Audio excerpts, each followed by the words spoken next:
Hello दोस्तों। पिछले video में हमने 1833 के चार्टर एक्ट तक खत्म कर लिया था। जैसा कि मैंने बताया कि 20-20 साल पे रिन्यूअल की बात चलती थी। तो 1833 का चार्टर एक्ट के 20 साल बाद 1853 ये बहुत ही इंपॉर्टेंट है, क्योंकि ये लास्ट चार्टर एक्ट था। लास्ट चार्टर एक्ट इसका मतलब क्या है? चार्टर क्या था? चार्टर ईस्ट इंडिया कंपनी को, जो क्वीन विक्टोरिया ने एक या क्वीन क्वीन एलिजाबेथ ने जो एक चार्टर दिया था, यानी कि एक लाइसेंस दिया था 1600 में। 1600 में एक चार्टर या लाइसेंस दिया था कि आप ईस्टर्न जो वर्ल्ड है, चाइना, इंडिया, इसके साथ ट्रेड कर सकते हो। ये चार्टर एक तरह से मोनोपोली थी। तो ये हर 20-20 साल पे रिव्यू की जाती थी। सो हर बार इसकी अवधि को बढ़ा दिया जाता था। ठीक है, अगले 20 साल ऐसे करते करते करते बीच में बहुत सारे चेंजेस हुए, मोनोपोली खत्म हो गई, दूसरे कंपनीज को अलाउ कर दिया गया। ईस्ट इंडिया कंपनी एक ट्रेडिंग कंपनी से एक पॉलिटिकल एंटिटी बन गई, एडमिनिस्ट्रेटिव बॉडी बन गई। आस्ते आस्ते ट्रेडिंग एक्टिविटीज पूरी खत्म हो गई, ये पूरी तरह से एक एडमिनिस्ट्रेटिव बॉडी बन गई। लेकिन बार बार चार्टर्स में 20 साल एक्सटेंशन किया जाता था, बट ईस्ट इंडिया कंपनी को ये याद दिलाया जाता था बार बार हर चार्टर में कि ये जो आप टेरिटरीज, जो लैंड आप होल्ड कर रहे हो इंडिया में, ये एक्चुअली किसी प्राइवेट कंपनी या आपकी लैंड नहीं है। ये लैंड इंग्लैंड के राजा रानी और उनके बच्चों की जमीन है। ये इंग्लैंड की जमीन है, ये हमने देखा है। ये 1853 के चार्टर एक्ट में क्या हुआ? इसमें कंपनी के चार्टर को रिन्यू तो किया गया, लेकिन एक इंपॉर्टेंट पॉइंट ये है कि it extended the companies rule but did not specify any particular period. कोई स्पेसिफाई नहीं किया गया कि ये कितने साल के लिए रिन्यू किया गया है। 20 साल के लिए, 30 साल के लिए, कुछ पीरियड नहीं बताया गया। इसका मतलब कि पहले जैसे 20 साल का एक पीरियड बताया जाता था, वैसा कोई पीरियड नहीं बताया गया, सिर्फ रिन्यू कर दिया गया। इसका मतलब ये क्लियर इंडिकेशन था कि कंपनी का रूल जब चाहे तब खत्म हो सकता है।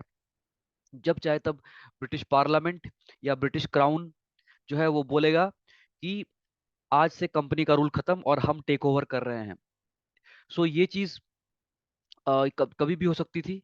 तो वही 1853 में वही हुआ कि एक्सटेंड किया गया, बट कोई पीरियड नहीं बताया गया। और आगे जाके 1857 में जब क्रांति हुई, 1857 का जब रिवोल्ट हुआ, तो उस रिवोल्ट के बाद जब ब्रिटिश क्राउन या ब्रिटिश पार्लियामेंट ने देखा कि नहीं, ये कंपनी से और नहीं संभलेगा, और जल्दी से हमें सामने आकर पार्लियामेंट को या ब्रिटिश क्राउन को टेक ओवर कर लेना चाहिए। तो 1857 के बाद 1858 में डायरेक्टली क्राउन ने टेक ओवर कर लिया आके। क्वीन ने बोला कि ये अब से मैं संभालूंगी, अब से ब्रिटिश पार्लियामेंट संभालेगा, अब से डायरेक्टली ब्रिटेन का टेरिटरी हो गया ये। ये चीज 1857 58 में हुई। तो 1853 में जो रिन्यू किया गया, इसके बाद दोबारा फिर कंपनी का अस्तित्व नहीं रहा। 1857 58 में कंपनी का अस्तित्व टोटली खत्म हो गया, मिटा दिया गया, और डायरेक्टली ब्रिटिश पार्लियामेंट और ब्रिटिश क्राउन इंडिया को रूल करने लगा 1858 से। इसीलिए ये आखिरी चार्टर एक्ट है। ये आखिरी चार्टर एक्ट है। और ये बहुत ही सिग्निफिकेंट कॉन्स्टिट्यूशनल लैंडमार्क है, क्योंकि इसमें कुछ चेंजेस हुए हैं। स्पेशली एक चेंज है, वो बहुत ही इंपॉर्टेंट है, जो आगे जाके हमारा पार्लियामेंट बना। एक चेंज है जो आगे जाके हमारे पार्लियामेंट की नींव रखी जिसने, वो हम देखेंगे। पॉइंट नंबर 1 है, it separated for the first time the legislative and executive functions of the governor generals council. तो हमको पता है कि नॉर्मली एक स्टेट में 3 फंक्शंस होते हैं: लॉ बनाना, legislative functions, executive functions law को इम्प्लीमेंट करना, और जुडिशियल फंक्शंस न्याय वाला काम, you know, न्याय करना। ये जो ब्रिटिश वाला सिस्टम था, उसमें ऑलरेडी उन्होंने कलकत्ता में एक सुप्रीम कोर्ट बना रखा था, और सारे जो आउटसाइड रूरल ग्रामीण इलाके हैं, उन सब में, मुफस्सिल इलाकों में, इन बहुत सारे सब डिविजनल कोर्ट्स थे और बहुत सारे अदालतें थी। अदालतें बना रखी थी। Judiciary already was there, and judiciary judiciary का काम कर रही थी। ठीक है, जुडिशरी बोल के एक सेपरेट विंग ऑलरेडी थी, बट लेजिस्लेटिव और एग्जीक्यूटिव कोई सेपरेट विंग नहीं थे। ये दोनों काम, लेजिस्लेचर लॉ बनाने का काम और लॉ को इम्प्लीमेंट करने का काम, ये दोनों काम एक ही बॉडी कर रही थी। और वो बॉडी कौन सी थी? वो बॉडी थी governor general and his council. याद होगा आपको कि बंगाल के गवर्नर को 4 बंदे दिए गए थे हेल्प करने के लिए, 4 बंदों का काउंसिल। वो गवर्नर से गवर्नर जनरल बन गए, बंगाल के गवर्नर से बंगाल के गवर्नर जनरल, और आगे जाके वो पूरे भारत के गवर्नर जनरल बन गए। और वो भारत के गवर्नर जनरल और ये काउंसिल मिलके ही पूरे कंट्री के लिए लॉ बनाते थे। आपने पिछले चार्टर में, एक्ट में देखा होगा कि बॉम्बे और मैड्रास प्रेसिडेंसी के गवर्नर्स का लॉ मेकिंग पावर खत्म कर दिया गया। कलकत्ता में बैठ के विलियम बेंटिंग जो गवर्नर जनरल थे, अपने काउंसिल के साथ पूरे इंडिया के लिए लॉ बनाते थे, सारे प्रेसिडेंसीज के लिए, बंगाल प्रेसिडेंसी के लिए भी और बॉम्बे और मैड्रास प्रेसिडेंसी के लिए भी। So law making power governor और काउंसिल के पास, और एग्जीक्यूटिव पावर भी उसी गवर्नर और काउंसिल के पास था। लेकिन 1853 के एक्ट ने पहली बार ये आइडेंटिफाई किया कि जो लॉ मेकिंग है, इसने आइडेंटिफाई किया कि जो लेजिस्लेशन है, लॉ मेकिंग है, ये एक स्पेशल फंक्शन है। ये गवर्नमेंट का एक सेपरेट स्पेशल फंक्शन होना चाहिए, जहां पे एक स्पेशल मशीनरी की जरूरत और एक स्पेशल प्रोसेस की जरूरत है। लॉ मेकिंग के लिए एक लॉ मेकिंग एक अलग फंक्शन है, एक सेपरेट फंक्शन है। जैसे जुडिशरी एक सेपरेट फंक्शन है जो हमने गवर्नर जनरल को नहीं दिया है, वैसे ही लॉ मेकिंग भी एक सेपरेट फंक्शन है जो एग्जीक्यूटिव से अलग होना चाहिए। और इसके लिए एक स्पेशल मशीनरी की जरूरत है, मतलब एक स्पेशल तंत्र की जरूरत है, एक सेपरेट तंत्र की जरूरत है, जो एक सेपरेट प्रोसेस फॉलो करके लॉ बनाएगी। सो ये रिकॉग्नाइज किया गया, और इसीलिए गवर्नर जनरल के अंडर ही एक नया काउंसिल बनाया गया, 6 बंदों का नया काउंसिल। सो गवर्नर जनरल हैं, अब उनके अंदर एक ही बॉडी नहीं हुआ करेगी, अब 2 बॉडीज होंगी। एक बॉडी जो पहले से चल रही थी, 4 बंदों की काउंसिल वाली बॉडी ऑलरेडी थी, साथ में और 6 बंदों को ऐड कर दिया गया। ये 4 बंदे गवर्नर जनरल जब इनके साथ बैठेंगे तो एग्जीक्यूटिव वाला काम करेंगे, और जब गवर्नर जनरल इन 6 बंदों के साथ बैठेंगे तो वो लॉ मेकिंग का काम करेंगे। They will make law, only law बनाएंगे ये लोग, और ये लोग सिर्फ एग्जीक्यूटिव काम करेंगे। तो यहाँ पे एक सेपरेशन कर दिया गया दोनों के बीच।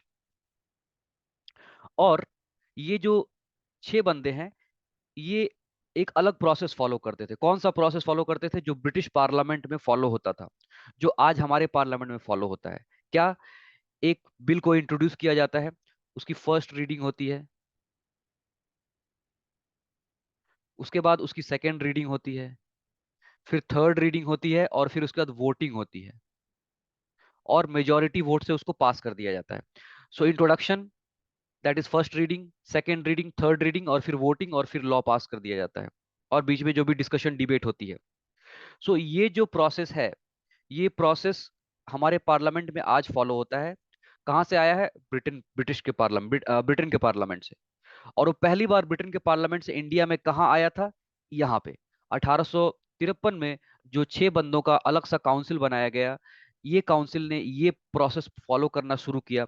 उसीलिए इस काउंसिल को मिनी पार्लियामेंट भी कहते हैं, क्योंकि आगे जाके ये हमारा पार्लियामेंट बना। यही 6 बंदे बढ़ते बढ़ते बढ़ते आज का जो 543 लोगों का पार्लियामेंट है, लोकसभा, 543 लोगों का जो लोकसभा है, और प्लस जो राज्यसभा है, जो बैठते हैं दिल्ली में, ये पार्लियामेंट यहीं से आया है। सो इसीलिए इसको मिनी पार्लियामेंट कहते हैं, जहां पे ब्रिटिश लेजिस्लेटिव प्रोसीजर्स फॉलो होते थे। और इसका नाम दिया गया, उस वक्त इसका नाम दिया गया Indian Legislative Council. Indian Legislative Council, ILC बोला गया उसको। बीच में ये सेंट्रल वर्ड घुसाया गया है, क्योंकि कुछ सालों बाद ही, कुछ सालों बाद आगे जाके हम देखेंगे कि जो प्रोविंसेस हैं, लाइक बॉम्बे, मैड्रास, आगरा, ये सब प्रेसिडेंसीज में भी उनका खुद का एक लेजिस्लेचर तैयार हो गया। जैसे कि आज है, हर एक स्टेट का अपना लेजिस्लेचर है, वैसे ही प्रोविंसेस में भी एक लेजिस्लेचर का जन्म हुआ आगे जाकर। तो फिर ये जो दिल्ली में जो ये जो 6 बंदों की काउंसिल थी, ये सेंट्रल हो गई, इंडियन सेंट्रल लेजिस्लेटिव काउंसिल, जैसे हमारा आज का पार्लियामेंट है। ठीक है। और yes, so this was a very very important change, जैसा कि हम देख सकते हैं। पॉइंट नंबर 2, इसके पहले हमने देखा कि एक बार कोशिश की गई थी ओपन कंपटीशन इंट्रोड्यूस करने की, ओपन कंपटीशन इंट्रोड्यूस करने की कोशिश हुई थी, लेकिन उसको फेल कर दिया था। आई थिंक इट वाज 1813 या 33, एक बार देख लेते हैं, चेक कर लेते हैं जल्दी से। जी, 1833। 1833 में अटेम्प्ट किया गया था कि सिविल सर्विसेज इंट्रोड्यूस किया जाए, जहां पे ओपन कंपटीशन होगा, जैसे आज होता है। ओपन कंपटीशन होगा और वहां से बंदे रिक्रूट किए जाएंगे। वो उस बार नहीं हो पाया था। क्यों? क्योंकि जो कोर्ट ऑफ डायरेक्टर्स हैं ईस्ट इंडिया कंपनी के, जो बिगेस्ट शेयर होल्डर्स डायरेक्टर्स, उन्होंने उसके लिए मना कर दिया था, उन्होंने नहीं माने, उसको इम्प्लीमेंट नहीं होने दिया उन्होंने। क्यों? क्योंकि उनके हाथ में ये पावर थी कि वो अपना सोर्स लगा के अपने भाई भतीजों को, अपने रिश्तेदारों को, उनको भेजा करते थे इंडिया में पैसे कमाने के लिए। ठीक है। सो वो पावर वो अपने हाथ से निकलने नहीं देना चाहते थे। उसलिए ओपन कंपटीशन इंडिया में इंट्रोड्यूस नहीं हो पाया था 1833 में। लेकिन उसके 20 साल बाद 1853 में ओपन कंपटीशन इज इंट्रोड्यूस्ड। कैसे इंट्रोड्यूस किया गया? इसके लिए एक कमिटी बनाई गई थी। द कमिटी वाज अगेन वही मकौले साहब, थॉमस बबिंगटन मकौले, जिन्होंने लॉ कमीशन, पहला लॉ कमीशन का नेतृत्व किया था, और वही लॉ कमीशन जो जिसने हमें इंडियन पीनल कोड दिया था। ठीक है। वही लॉ कमीशन, वही मकौले साहब 20 साल के बाद फिर से एक्टिव हो जाते हैं, और 1854 में उनको एक कमिटी का हेड बनाया जाता है। वो कमिटी है Macaulay committee on competitive examination, Macaulay committee, committee on civil services.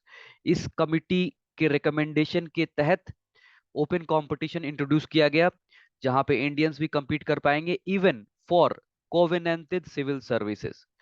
Even covenanted civil services was thrown open to Indians. इसका मतलब क्या है? ब्रिटेन में दो तरह की सिविल सर्विसेज होती थी, covenanted and non covenanted. Covenanted मतलब होता है हायर सिविल सर्विस, अपर सिविल सर्विसेज, जैसे मान लीजिए आईएएस आईपीएस हो गए, उस तरह की सिविल सर्विसेज को बोलेंगे कोवेनेंटेड सिविल सर्विसेज। और नॉन कोवेनेंटेड सिविल सर्विसेज मतलब लोअर ब्यूरोक्रेसी, जैसे कि क्लरिकल स्टाफ जो है, जो क्लरिकल स्टाफ है, जो पेपर वर्क का काम करते हैं, ठीक है, वो हो गए अनकोवेनेंटेड या नॉन कोवेनेंटेड सिविल सर्विसेज, यानी lower bureaucracy, and covenanted was upper bureaucracy. तो even upper bureaucracy was thrown open to the Indians. ये इंपॉर्टेंट चेंज था। और ये मैंने ऑलरेडी बता दिया कि कोई पीरियड स्पेसिफाई नहीं किया गया, इसका मतलब कंपनी का रूल कभी भी खत्म हो सकता था, जो कि हुआ 4 साल बाद।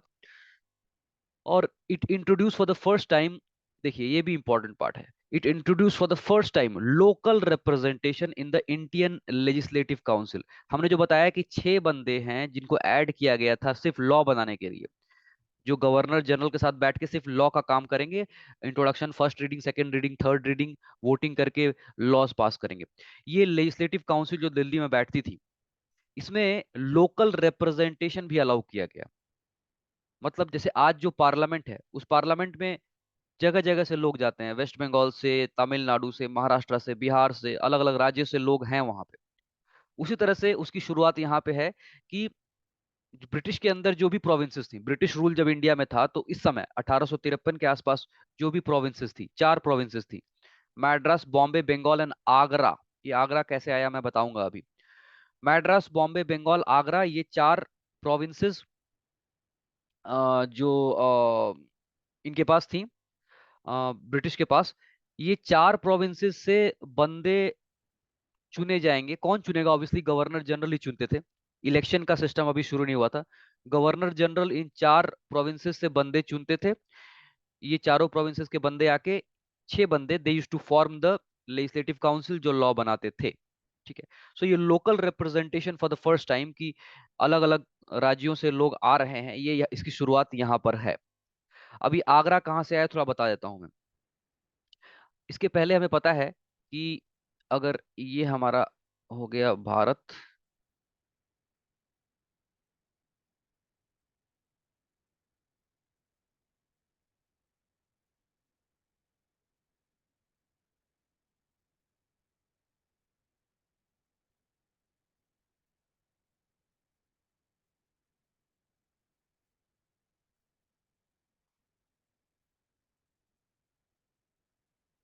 तो इसमें पहले उन्होंने बंगाल प्रेसिडेंसी थी। अच्छा, यहाँ पर ऑब्वियसली मुझे I should also make Pakistan, because Pakistan was also part of this and Bangladesh was also part. ठीक है। सो पहले बंगाल प्रेसिडेंसी, जो कि something like this, Bengal, Bihar, Orissa मिलाते हुए ये पार्ट था बंगाल प्रेसिडेंसी, बांग्लादेश को इंक्लूड करते हुए। Then there was Madras presidency, जहाँ पे आज का आंध्र प्रदेश के बहुत सारे हिस्से और बहुत सारे हिस्से यहाँ पे थे। This is Madras presidency. ठीक है। आज के कर्नाटक और आंध्र प्रदेश के भी हिस्से थे इसमें। उसके बाद देयर वाज बॉम्बे प्रेसिडेंसी, जिसमें गुजरात और महाराष्ट्र थे।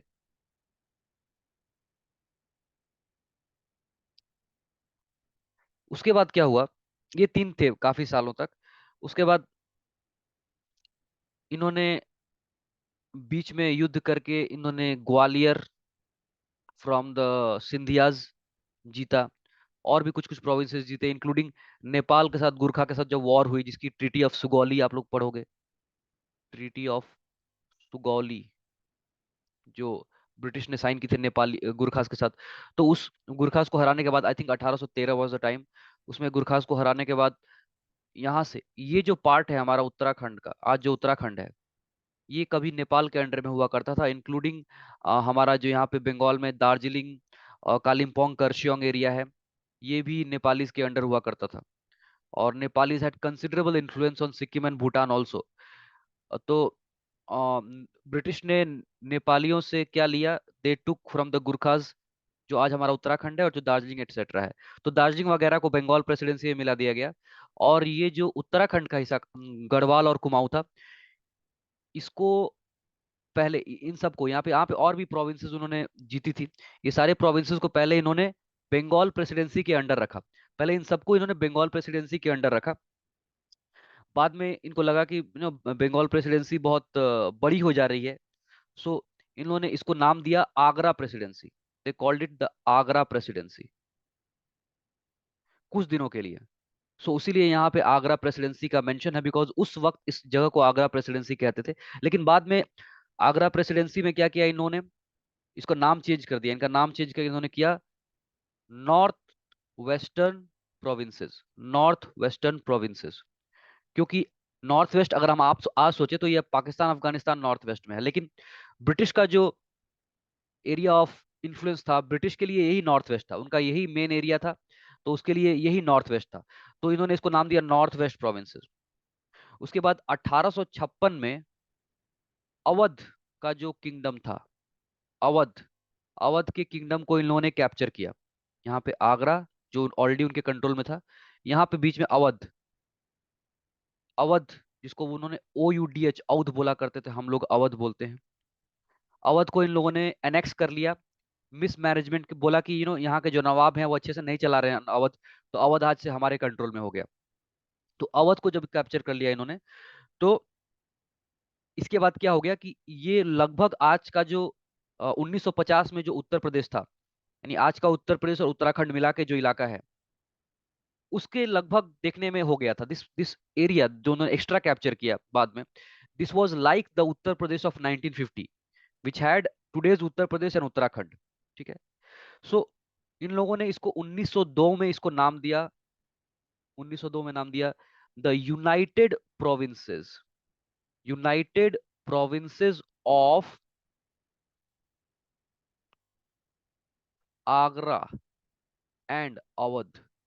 So it was called the United provinces of Agra and Awadh. Short में इसको कहने लगे लोग यूनाइटेड प्रोविंसेस, और बाद में इस आजादी के बाद इसका हमने नाम दे दिया उत्तर प्रदेश। सो ये हमारे उत्तर प्रदेश की उत्पत्ति। सो उसीलिए जब 1853 पास किया जा रहा था, उस समय आगरा प्रेसिडेंसी बोल के एक प्रेसिडेंसी हुआ करती थी। सो उसीलिए आगरा प्रेसिडेंसी से कुछ बंदे बंगाल से, बॉम्बे से, मैड्रास से, यहाँ से बंदे आके ये 6 बंदों का लेजिस्लेटिव काउंसिल फॉर्म करते थे। सो ये हो गया हमारा कंपनी रूल खत्म। 1853 वाज द लास्ट चार्टर। इसके बाद और कोई चार्टर एक्ट नहीं है। इसके बाद फिर डायरेक्टली ब्रिटिश पार्लियामेंट ने टेक ओवर कर लिया, तो नो मोर चार्टर एक्ट्स नाउ। और सो हमने कंपनी रूल खत्म कर लिया, जो कि 1765 में शुरू हुआ था। 1765 में कंपनी रूल शुरू हुआ था। ईस्ट इंडिया कंपनी एक पॉलिटिकल पावर बनकर उभरी थी बैटल ऑफ बक्सर के बाद, और वो एक लैंड कंट्रोल करना शुरू किया था उसने, जब उसको शाह आलम द्वितीय, जो कि मुगल बादशाह थे, उन्होंने मुगल बादशाह ने उनको दीवानी राइट्स दी थी। दीवानी मतलब इनको बोला कि ठीक है, बंगाल, बिहार, उड़ीसा, इन इलाकों में आप टैक्स कलेक्ट करोगे, लैंड रेवेन्यू कलेक्ट करोगे। सो ये पावर मिलते ही कुछ लैंड उनके पावर में आई, बंगाल, बिहार एंड उड़ीसा। तो they became a territorial power 1765 में। और वहां से ईस्ट इंडिया कंपनी का पॉलिटिकल पावर शुरू हुआ, ईस्ट इंडिया कंपनी का रूल शुरू हुआ इंडिया में। ईस्ट इंडिया कंपनी का रूल शुरू हुआ, जो कि 1857 में जाकर खत्म होगा। और 1857 में खत्म होने के बाद फिर 1858 में क्वीन ने बोला कि अब हम डायरेक्टली इसको कंट्रोल करेंगे। अब तक हम कंपनी के थ्रू इनडायरेक्टली कंट्रोल कर रहे थे। इसके पहले जो कंपनी रूल है, प्लीज ऐसा मत सोचिए कि कंपनी कंट्रोल कर रही थी। वहां भी ब्रिटिश पार्लियामेंट ही कंट्रोल कर रहा था, क्वीन और किंग ही कंट्रोल कर रहे थे। बस वो पीछे छुपे हुए थे, नकाब के पीछे छुपकर।